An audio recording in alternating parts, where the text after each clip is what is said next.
So I'm going to give a brief overview of Steem and Steemit. About 20 minutes, so it's going to be pretty high level, but there'll be a Q&A session afterwards, and we can, dig in a little deeper with some of your questions. So Steemit, so a little bit of history, is not necessarily new. The front end is new, but the back end blockchain was developed by Cryptonomics, which is the same group of developers that developed BitShares, and they developed the graphene blockchain, led by Daniel Larimer, who also goes by Bytemaster. So they had done BitShares 1, learned a ton of stuff from that over the few years that it went, released BitShares 2, which is on the graphene blockchain, which has a maximum throughput of 100,000 transactions a second with the right hardware, of course, and network and everything else that goes along with that. But it was designed, if you want to compare it, you could say like how Ethereum is designed as a distributed computer that runs arbitrary code, mostly Solidity. Graphene was designed specifically for speed. It doesn't run smart contracts. It doesn't do all the things Ethereum does. It just does what it does, and it does it really fast. So that made it the perfect candidate for a blogging platform, which is what Steemit is. It's a tool, let's see if I got this right. It is a sort of a combination BuzzFeed, Facebook, blog space type thing where people post up, they post up their content and hope for the best. People vote on it, and when you upvote something, it becomes worth money. And so one of the more important things that we can see here in the type of content that we're getting is that, like this guy here was a narc, and now he's telling people how basically not to get caught by other people that used to be like him, right? And so this guy is not a blockchain expert. He doesn't probably know Bitcoin from Ethereum, or doesn't even know there are those things in existence. Probably does now, but if we look at the distribution of accounts on Steemit, just within the last 24 hours, 72% of the activity is coming from people with less than 0.01 Steem Vest, which we'll get into in a second. And the people who were the early adopters, the miners, the people like the people in this room who hear about some new crypto technology and dive right in and get their miners set up and go, they're down here. They represent less than 0.5% of the accounts, but 45% of the token ownership, right? So these are your crypto people. These are your users. So it's one of the first products that's completely on a blockchain, an advanced blockchain, that the average user doesn't even know, which I think is great. So the next obvious question then is, you see these posts with some of these fantastical amounts. Where does the money come from? Who is paying $1,340 for Sonnet, I guess, right? So the question is, or the answer is actually, quite simply, inflation. You've heard the expression blogging is the new mining, and it's actually literally how it works. In Bitcoin, you have proof of work. You sign, you try a bunch of math problems. It's a lottery. You're guessing, and like any lottery, it's difficult to guess the answer, but very easy to verify the answer. In Steem, it's proof of work. And if you do put in a lot of sweat equity, a lot of time into good content, it gets rewarded and upvoted.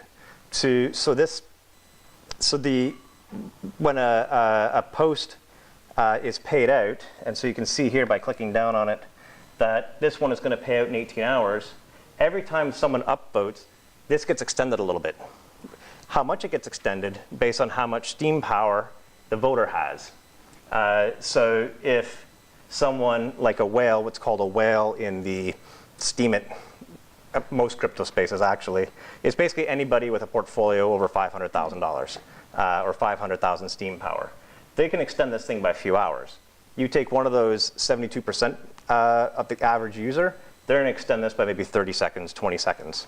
So the important thing to know about the economics of Steemit is It's not a democracy, it's a stake-based voting system. Kind of like a typical company with stocks. You have more stocks, you get more say. Steem, it's the same way. So there are 3 tokens in Steem. Let's see.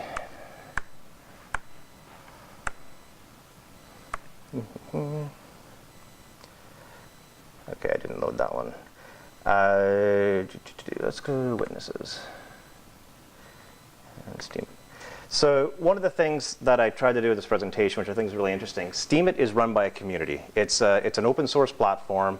The blockchain graphene is open source. All the tools, all the slides, everything that I'm showing you tonight, including the opening screen with the little whales and the minnows and the things floating by, written by community members who looked at this product and said, this is all open source, this is an open blockchain, everything is visible, everything has an API.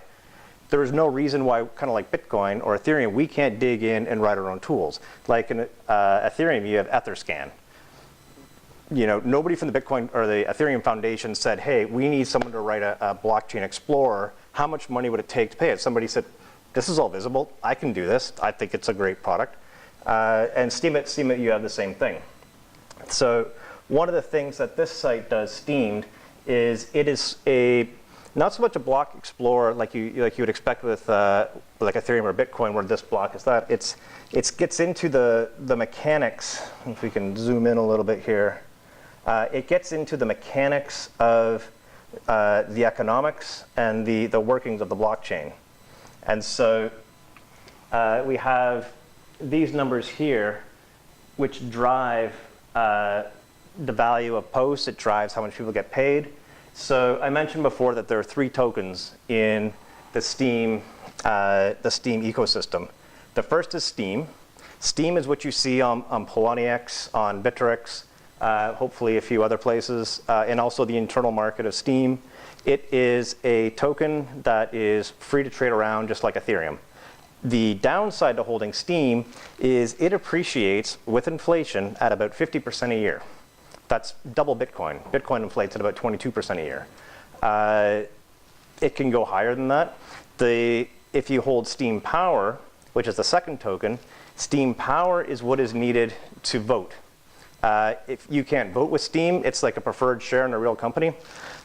With Steem Power, which is you take the Steem and you just convert it either via the command line interface or via the Steem interface on the online wallet.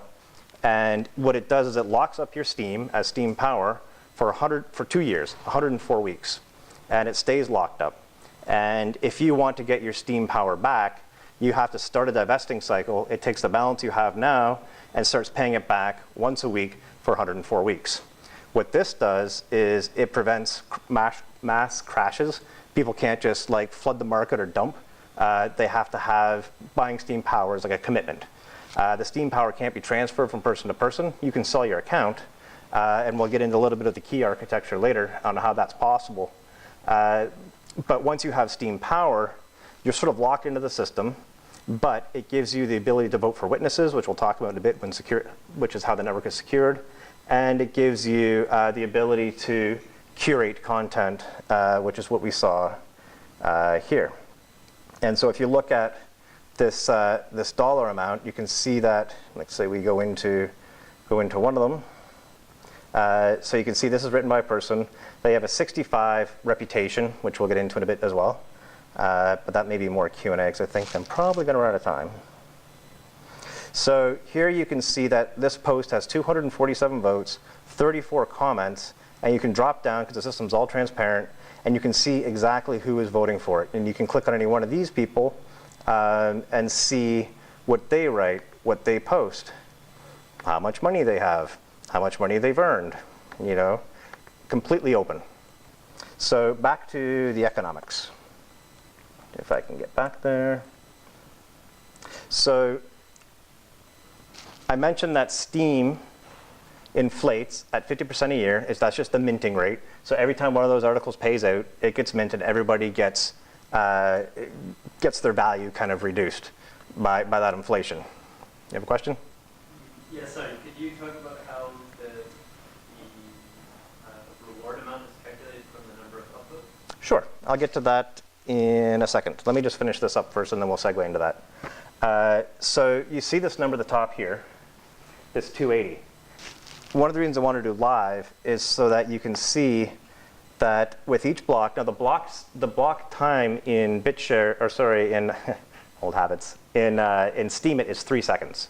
So every 3 seconds, the block comes out, which means average transaction time is 1.5 seconds. When you send someone money, they get to it usually before you even had time to like text them and say, hey, your money's on the way. They already have it. So these numbers change fairly quickly. And so this 280.51 is when you go from Steem into Steem Power, it takes your Steem and divides it by this number, and then that's your Steem Power, and it multiplies it by 1,000,000, but it doesn't really show in the UI because it just gets too messy. So you see here, like the approval, like 99,181 million vests, right? So these are, because they're voting, so they're using their Steem Power.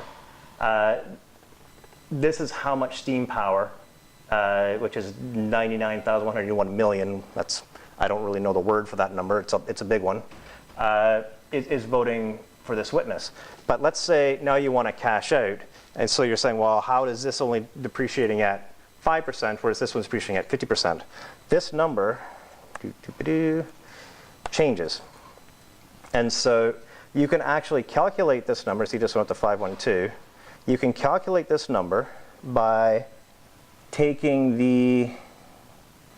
now we'll have to verify this because I worked it out while I was in the cab ride on the way here, which is why the battery was dead.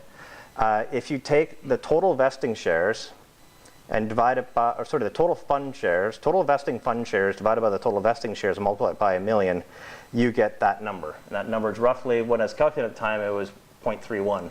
And now it is a bit more. So what's happening is when you cash out, every week you cash out, the 104th of the value you're cashing out gets multiplied by this number back into Steem. And so if you put in 1 Steem now, next week you take it out, you're going to get maybe like 1.05 Steem, right? Because you're being compensated for that inflation. So one of the big challenges crypto has is paying dividends. How do you distribute dividends? How do you track who had what, when, and how much, and at what rate that was? Dividends are a big nightmare for blockchains. But if you transfer between 2 tokens internally and have a multiplier that is based off some vesting values, then you sort of have an implied dividend that is paid out when they liquefy their asset. So the third one that I will touch on briefly is SBD, and that is the stable dollar. Every cryptocurrency has their own idea of a stable coin. It's sort of the holy grail of crypto. I know with Maker we've got the DAI. With Next they had what was it? Next, Nubits. Yep. BitShares has BitUSD and BitBTC. So SBD is the stable currency of Steemit, and it uses a mechanism of a price feed, which we can see with the witnesses, which actually will segue into security from that. Where did my witnesses go? There they are. So you can see here that there's a price feed. This price feed tracks, each witness has to provide a price feed. It's part of the job. You don't provide it, you get fired. These people get paid a lot in Steem. They really don't want to lose their job, and so they tend to behave. And so they publish a price feed, and when someone has a wallet balance, let's go back to our balance holder. So this person has a balance of 4,500 Steem dollars. And so if they were to convert, if this was my account, there would be a drop-down box, and one of the options would be convert to Steem. And it converts after a week based on the price feed. So because it converts tracking this price feed, and there's an internal market where you can trade as well, it stays pegged to about $1. There are market makers who will buy SBD when it starts selling for less than $1, and they'll sell it back into the market when it starts selling for more than $1. BitShares has similar market makers, and the DAI is going to have similar market makers as well, referred to as SIFs, or capital investment firms, that are going to basically do the same thing: buy it when it's cheap, sell it when it's expensive, and maintain a peg. So that gets us into security. And there was a debate online, I don't know if any of you saw it, between a couple of, one a fan and one not so much. And there was a question of, is Steemit running on a blockchain? And if it is it secure? So Steemit, I assure you, is on a blockchain. I run it, I compile it. It's very blockchainy. But it uses a hybrid proof of stake and proof of work.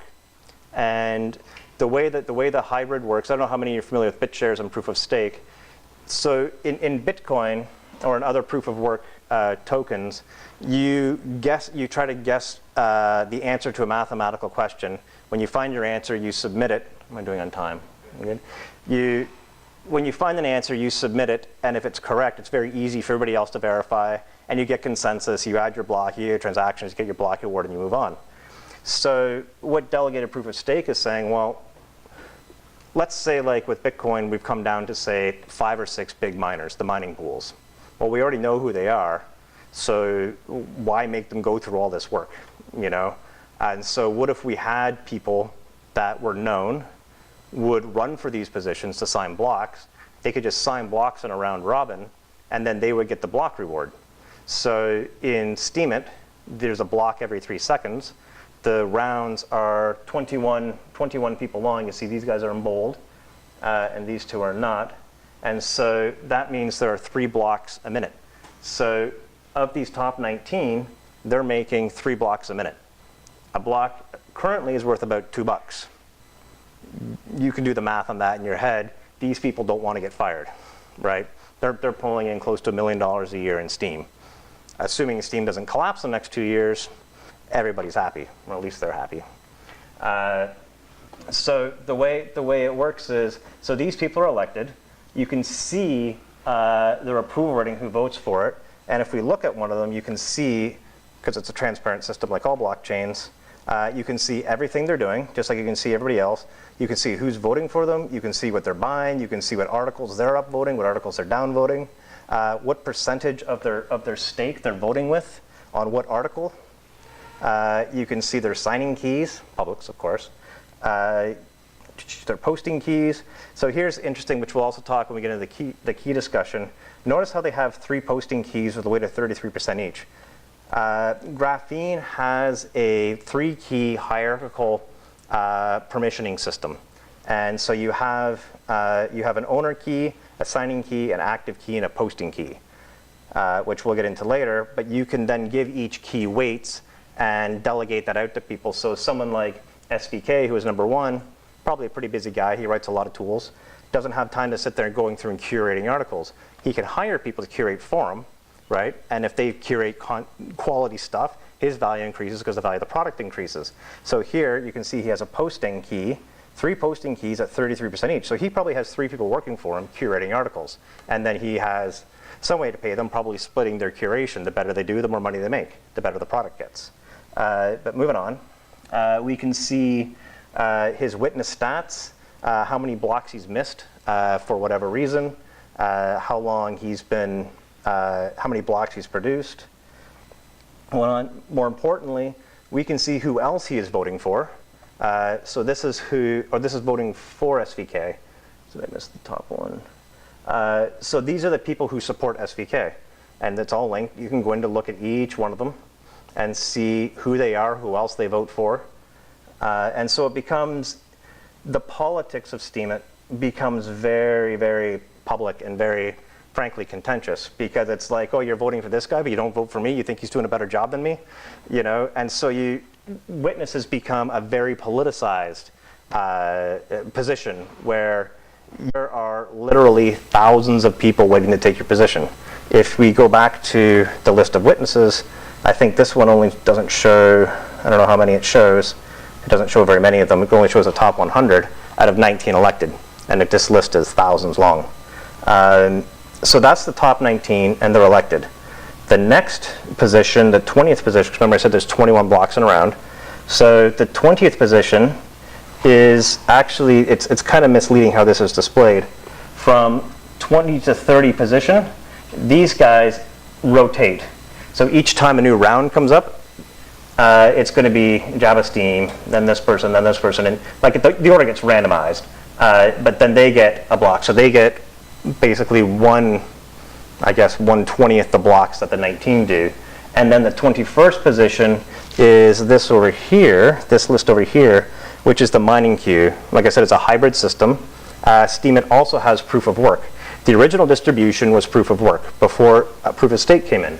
Proof of work, it has, off the top of my head, I don't know what the proof of work algorithm is. It's the same idea, you know, guess some big number and everyone else can validate it with some mechanism of changing the difficulty.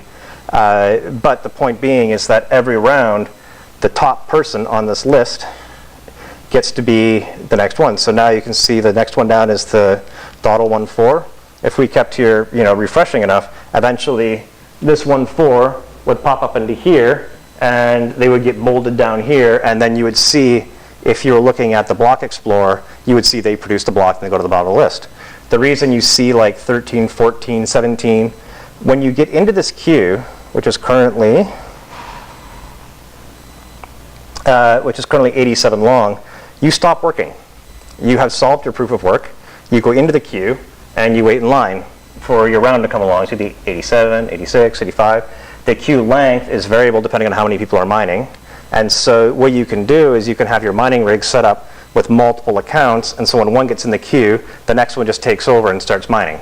And so if you have a good setup with a lot of accounts, and you know they're just free accounts, you can just keep on mining. So some people with really powerful computers can really start to dominate the queue. And then it's a question of, well, is it worth it? Like anything else, they drive the difficulty up.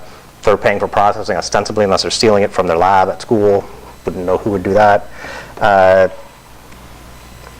So that's how the network is secured. It's basically a combination of proof of work as traditional and almost proof of person in a way. These 19, they have their own chat channels, they have their own communications, they have their own tools, we communicate with each other. It becomes like a political body. People don't want to lose these positions, and as a result, if one of them starts misbehaving, the other ones are going to be all over it because there's 1,000 people waiting to take their job. So that, let me see. We haven't talked about how the rewards are divvied up yet, have we? No. So I had a clip which I didn't get able to implement or include in the demonstration, but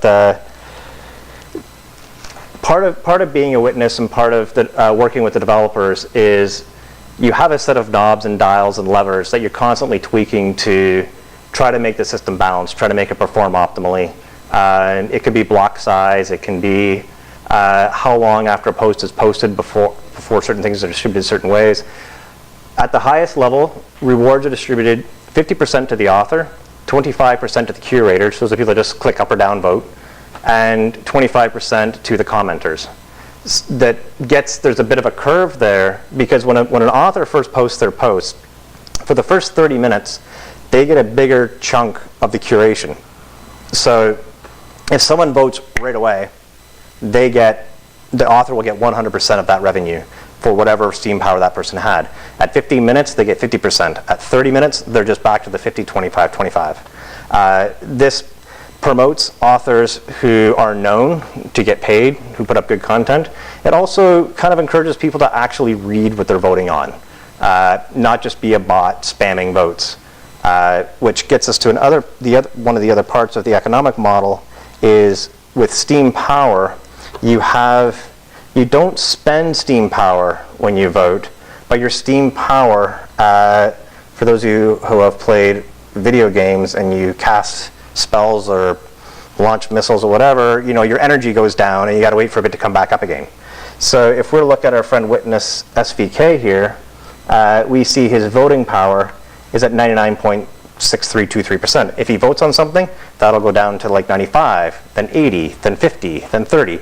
Each one of those votes is worth less and less and less and less and less until he can vote on anything that's blue in the face. It's not going to be worth anything, right? So you can't just be, go click, click, click, click, click, click, click, click, or you're very quickly going to run out of votes. And the odds are the thing you clicked on randomly might only be like one of the 1 or 2 cent articles, and it takes 5 days to regen. So you've just completely, wasted your time. Can I ask a question? Yeah. So before clicking, can you see how much power it has and then click on the top one? So I'm just asking if you can like write the robot which essentially picks up the most valuable articles and clicks on that? Of course, and people do.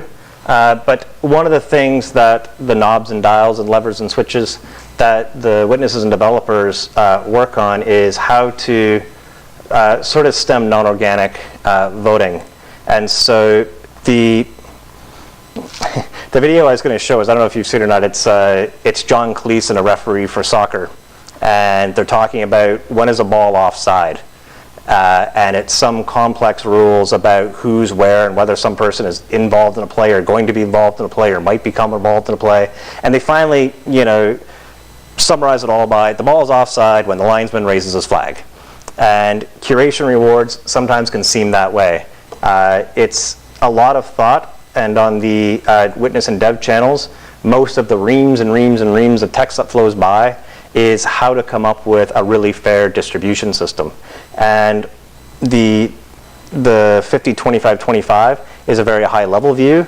The time from 0 minutes to 30 minutes is another aspect of it. It also depends on who has voted on it and when. And so if you look at if say an article is now worth $5,000, then you need a bigger power to affect that post and your slice of it. So if you have one of these articles that are sort of the more sensational examples, somewhere in here, let's just go back to Steemit, that are worth, say like this $8,000 one. If you clicked on that and voted on it, it would go up a little bit, but you would just get a tiny little fraction of that. Your best way to make money is to go to the news section where people have just posted and try to find content that is quality content and vote on it before anybody else. If you vote on quality content and it catches on, you make a lot of money. If you vote on something that's maybe not so good or doesn't catch on, doesn't make any money, you don't make any money. So it's very difficult to program a bot to know what is going to catch on. Because remember, overall, this is a social media platform. And trying to predict what the 60,000 users of Steemit are going to like is, I haven't found out yet. It's the internet and they're weird. Pardon me? If it has cast on an upvote, yeah. So there was, let me see. So the other interesting thing about this, and it's sort of a corollary of the security. So we talked about how the whole system, the money and everything comes from inflation. And the system works if the rate of inflation is less than the rate of people kind of wanting to join the club. So Steemit has no transaction fees. You can trade on the market, you can post, you can upvote, downvote, you can transfer funds around, no fees. So who's paying those fees is inflation. And the idea is that the value of Steem and people wanting to vote is going to be enough to counter that inflation. There was one other thing that was countering it, but I forget what it is. So, let me see, what else did I want? Oh yes, I did. Part of the security I didn't cover was keys, and we had talked about transferring an account if you want to transfer your SPDs. So I'll wrap it up. I know this is going a little long. Each account has 4 keys for posting, active, owner, and memo. owner is the most powerful key. It can do anything, and that's one you want to keep secret and keep offline and all that sort of stuff. If you wanted to sell your account, the person can send you public keys. Because you're the owner, you can update the public keys here via the client or via the text client, and then you set their weight to 1 and you set your weight to 0, and you're off and they're on. They don't have to communicate any private information other than the public keys, and then you have lost complete control of this account. So we had, I'm sure some of you heard Steemit got hacked. They had an injection hack, and this brings up an interesting dichotomy in the ecosystem. Is there's Steem, which is the blockchain. Steem is the sort of technical plumbing and the blockchain that the whole ecosystem works off of. Steemit is a private company. They run the website Steemit, and they also run cryptonomics, or they also wrote it, but they're an independent website. And other people can create websites, which is something else I kind of wanted to touch on as well here. And so what happened was people could post an image with some trailing, unsanitized script after the photo, and that allowed them briefly to take when someone upvoted something, it allowed them to steal that private key. But because, so Steem itself was never hacked, it was just the way the Steemit website was handling the keys. But because all the real value in Steem is the Steem power, 95% of Steem is held as Steem power, that divests over 104 weeks, starting with 1 week and the next week, all the hacker could do was turn on divesting and wait. So the witnesses got together. They said, well, what are we going to do about this? Well, we'll come up with a scheme of account recovery, get people their keys back. We'll fork the system to revert keys to us, basically people we trust, not a hacker. The software was released, and where is it? I don't have it. Where'd it go? Yeah, the witnesses. So as long as 17 of the block signers sign that, and remember they're all communicating, they're all in chat, it's like, okay, we accept the solution, we will update, the system forks, people get their money back, and everyone's happy. The whole thing was resolved in about 24 hours. Yeah, and so there's a lot of discussion about centralization versus control and all that kind of stuff. For something like this, it works well.